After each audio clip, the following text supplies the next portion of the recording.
Alright, so one of the most common ways to get over target panic with a compound bow is this little fella right here. It's called a back tension release. I'm going to show you guys real fast, just a quick easy video, 3 different ways you can make this thing go off, and they're all right. I mean, people could argue they're all accurate.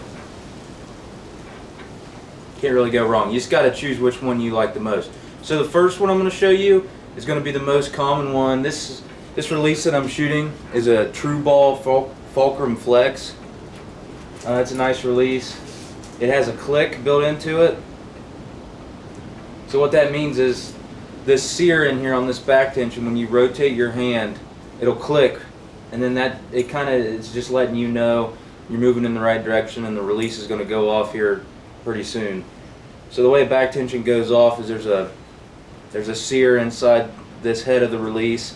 When the release rotates, that's the only way you can make it go off, really, is the release rotating. So it avoids people punching the trigger. People still punch these, but that's the goal. You got to work through that and make the release go off slower. I think Levi Morgan said it's the difference between walking over a hill and jumping over a hill is the difference between punching the trigger and pulling through it. So the first one's pretty simple. It's the most common. You get to anchor. You get to anchor. Your hand needs to be relaxed, okay?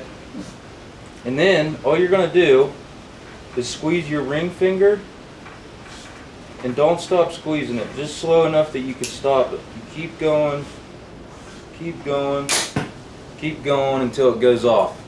That's the most common one. I personally, when I'm shooting indoor archery, I'm shooting spots, I shoot that way better than I shoot 3D targets, which I'll show you guys next. This is how I shoot 3D targets. I don't know why. It's just how I always have. It's just as simple as the first one, and it's probably just as common, I reckon. So you draw,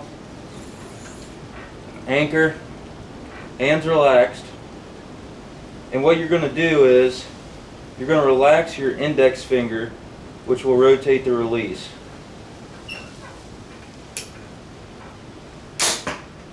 And you just keep going, you just keep relaxing that index finger, and then pow, it'll go off.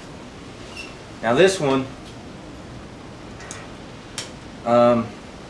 is kind of a dying breed way of shooting. It seems like it's real back tension. So you're back here and you're aligned, and you're going to bring your shoulder blades together slowly, slowly, slowly.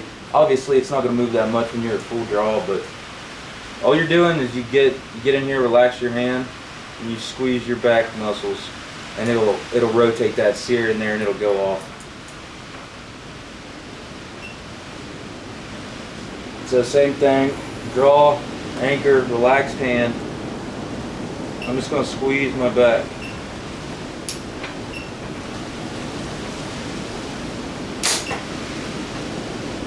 Those are 3 different ways that you can shoot a back tension. If you're someone just getting into it, try all 3 of those. Some of them work better for people. Like I said, when I'm shooting spots, I like to squeeze through it. And when I'm shooting 3D targets, I like to relax my index finger, and it rotates like that. I never really shoot that last one that I showed you guys. I've tried it before. It's just not comfortable for me. But give these a try. I hope it helps. And that's how you shoot a back tension release.